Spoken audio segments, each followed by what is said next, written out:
This is the plaintiff, Lucas Sumbasakis. He says he brought his car to the defendants for repair, and the guy never did solve the engine problems, and he wants his money back. The defendant also lied to him about new parts they used when they weren't, and this dishonest guy must be taught a lesson, so he's suing for the $1,186.14 he's now owed.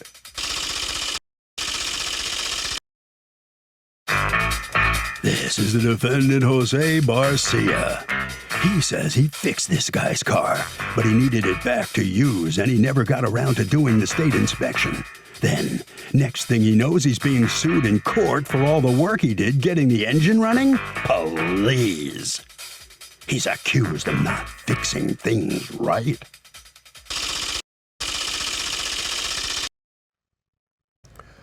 All parties, please raise your right hands. Welcome back to the People's Court. Next case on the docket. The plaintiff brought his car to the defendant's auto repair shop to fix his engine. Says the guy never did the work. But the defendant says that he did indeed get the guy's engine running, and he has no clue why this guy is harassing him and suing him because he fixed the guy's engine just fine. It's the case of Car-Tastrophe. Thank you, Douglas. You're welcome. Okay, Mr. Sumbasakis, you are suing Astoria Boulevard Gas Incorporated, represented here by Mr. Jose Barcia, the owner, for $1,186.14. You say you are out as a result of their negligence. Tell me what happened. Well, basically, I brought my car to Jose to fix whatever needed to be fixed to pass inspection. I had a check engine light on. I brought it to him. He told me he wanted about $650, $600. I told him whatever I need to do, whatever you need to do for me to pass this inspection, do it. He took my car in.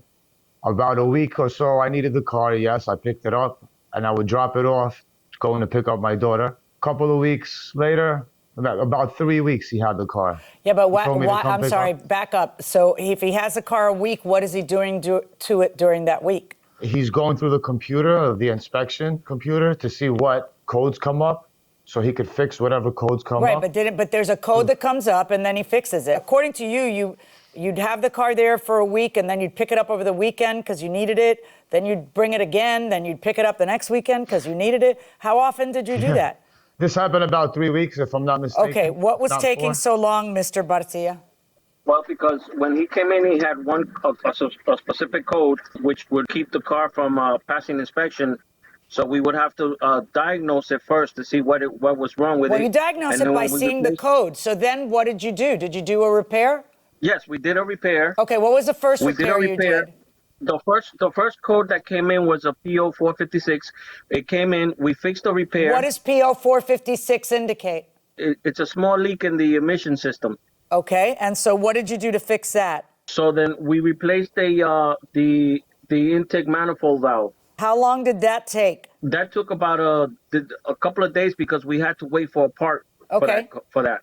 Okay. Then once that's replaced, we have to erase the light, and then the car has to we have to run the car, drive the car, in order for the monitors to set again. Okay. And it was taking a long time to set. It wouldn't set. What do you mean it was taking a long time? It wouldn't set. Doesn't the check engine light come off when you fix the problem? Yes, the check engine light does come off when you fix the car and you manually erase the light. But then the monitors, they all go back to red, like they're not run. They have to be run in order for them to set. So the computer. How long do they have to run for them to set so the computer? No one car is the same, especially like if you have something else wrong with it, then it would keep them from setting. Okay, so why did you take the car back from him rather than have him drive the number of miles required to see if the light shuts off? Because he was working, he didn't have time to drive it as the way it had to be driven and the amount of times it had to be driven. So we would do it. What's the amount of time it has to be driven? You say no two cars are alike. Give me what was the amount of time this car had to be driven?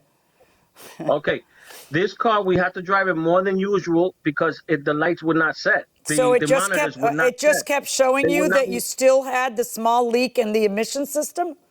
No, it didn't. It wasn't showing that it had the leak. It was showing, it was simply the monitors were not setting. They have to reset in order to go into the inspection. If they don't reset, did they ever reset for you? Not all of them. Okay. Not all of them. Did you ever find out So why then, the rest of them didn't? Well, during one of those times when he brought the car back, there was the light had came back on, and there was another code on there, which I tried to explain to him that it was a different code. That was the second repair that we were doing. The first repair you guys did what again? You replaced the first what? repair was when we replaced the intake manifold valve. Did you order a new one? It was replaced.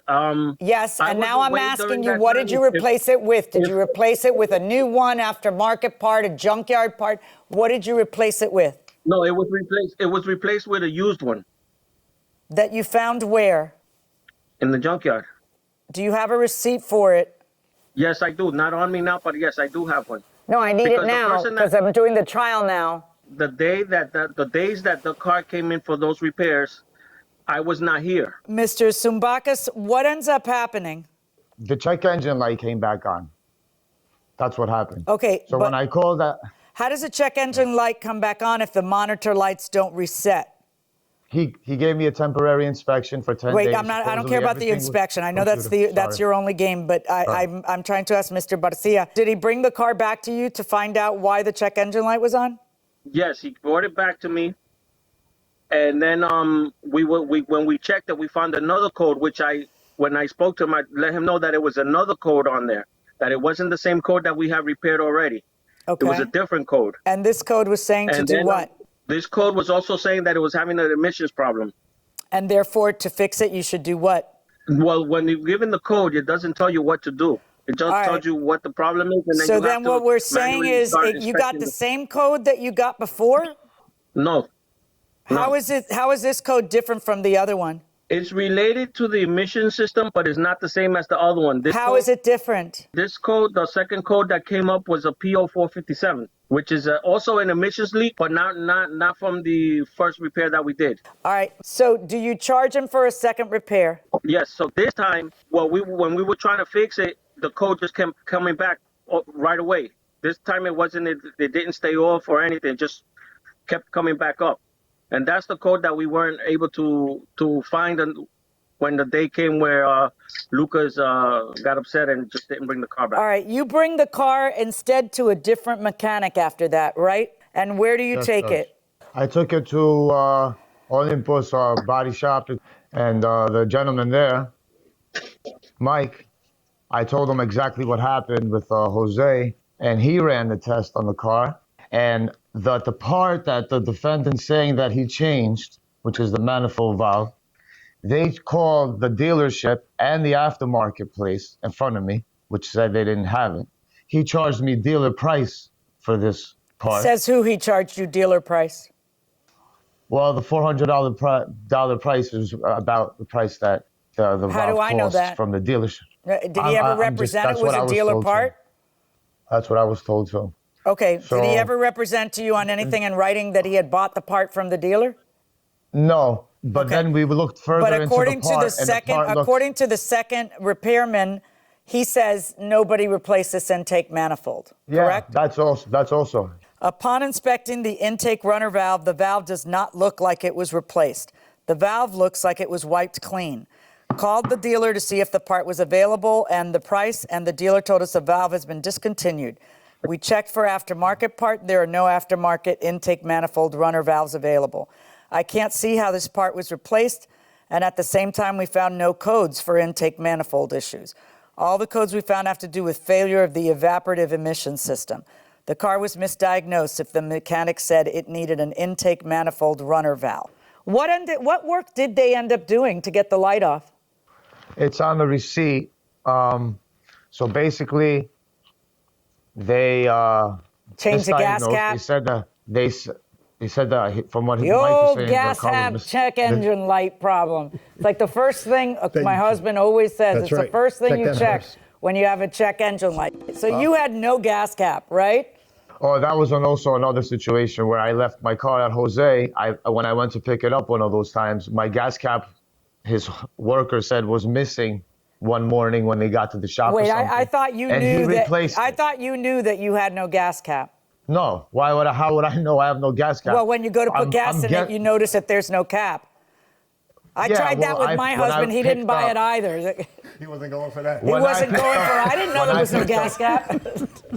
So what? I was driving my car around with no gas cap. No, I went to pick up my car from Jose, like I was going to do, to go pick up my daughter. And his worker told me that if it was the night before or that morning, someone took my gas cap. I realized that they had took my gas too. It's like, I don't know, but the gas cap was missing, and Jose's worker said they replaced it. When I went to Mike and he ran the car on the computer, he said that my leak that is keeping the light on is on top of my gas tank. It's a VAP leak on top of my gas tank. And also it's showing another VAP leak, which ended up being the gas cap that Jose put on my car because it wasn't doing a right suction. So he created another leak instead of fixing the one that he was I'm supposed sorry, to. how does that create another leak? It's on the receipt. It doesn't do a right VAP. The VAP, the gas cap had no VAP system. It didn't do the suction.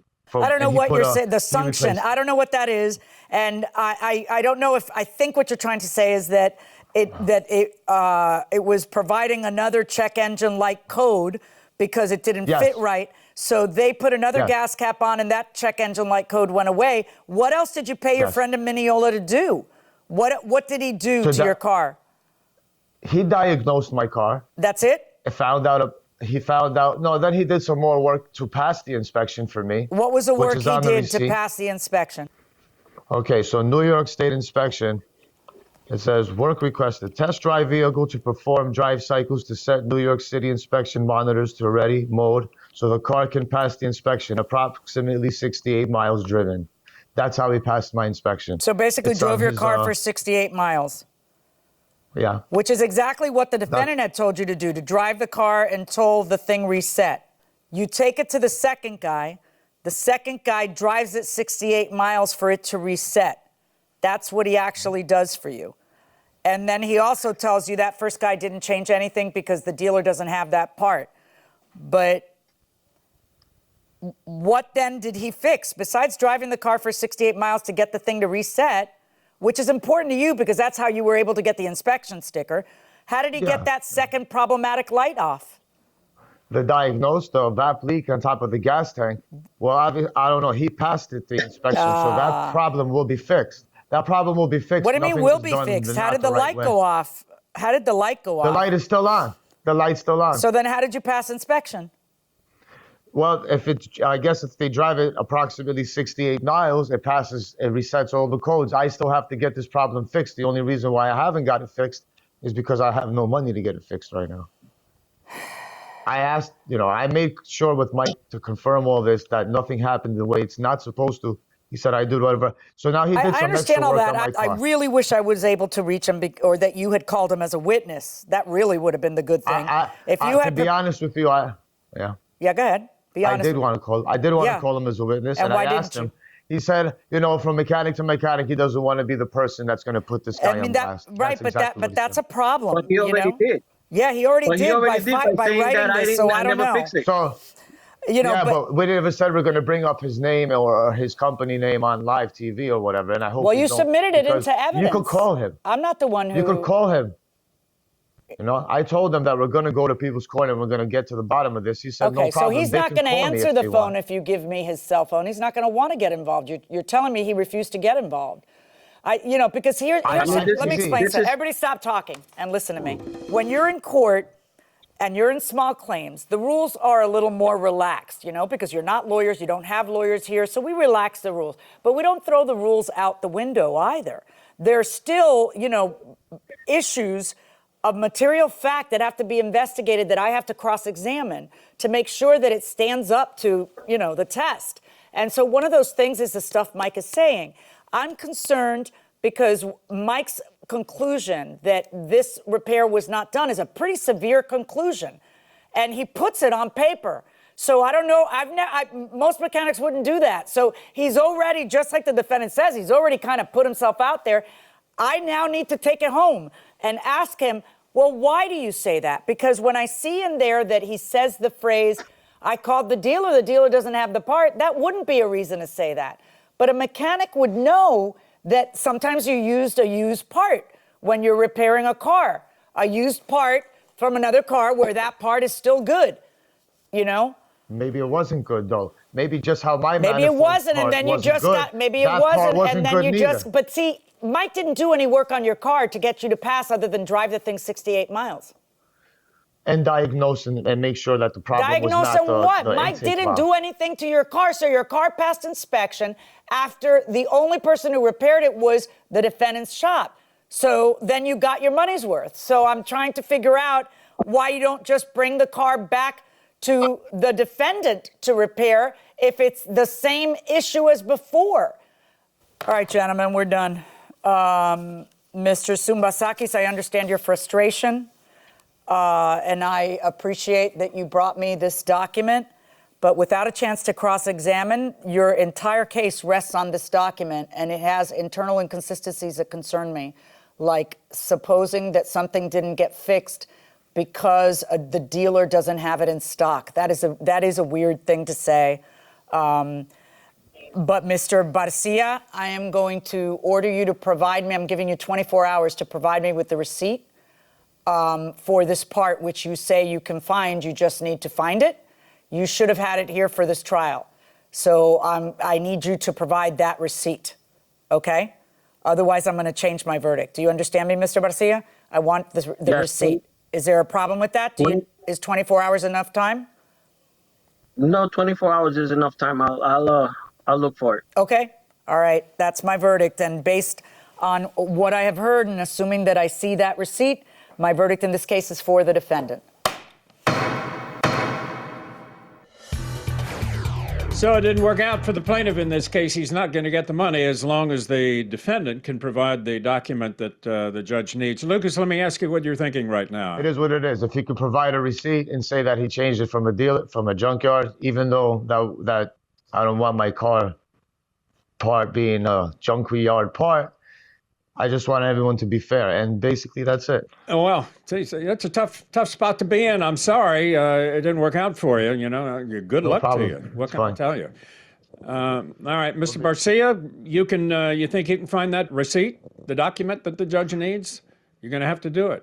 Yes, I'm pretty sure. I'm pretty sure it's in the files. I just have to look for it. I'm pretty sure it is. Okay. It should be no problem. All righty. Mm-hmm. All right. Long as you do that, then you're off the hook. Good enough. All right. Yeah. Good luck to you now. Hope you find that document. And with that, we'll wrap it up for this case. Harvey? Doug, we've had so many auto repair problems in the People's Court. When you take your car to an auto repair shop, if you have any question about parts, what you should do is preserve the one that was replaced, and then you may have to go to an expert to show that the new part was not actually new or was somehow faulty. In this case, the plaintiff just couldn't prove that because the fact that this car actually passed inspection in many ways just cements the defendant's case. That is exactly what happened here, and that's why the plaintiff lost. I live in a condominium in Queens. Can I sue my upstairs neighbor for punitive damages for disturbing the peace and quiet enjoyment of my apartment for snoring? He snores so loud you can hear him right through the ceiling, and he wakes me up in the middle of the night and disturbs my sleep. Oh, my goodness. That hits close to home. That hits a little close to home. If you're the judge on the case. Yeah, you know, these cases, first of all, yes, in theory, you can sue a neighbor for interfering with your quiet enjoyment of your own property. So Right.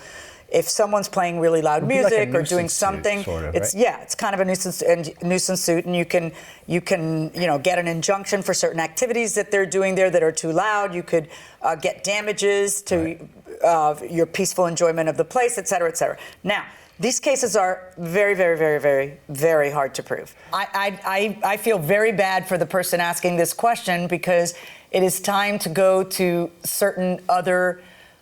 Move? You're thinking? Yeah, I think it's Just time. move. I think I would move. I wouldn't Right. stay living there. I would move. No. But I guess short of that, you have a recorder, you have witnesses, you talk to your neighbor, Right. you get earplugs, and learn to sleep with them, which I have not been able to do. White noise machine, maybe. White noise machine is what one of our daughters does now, and she travels everywhere with this little white noise machine. Right. Particularly when she comes home, because she says that I'm very noisy.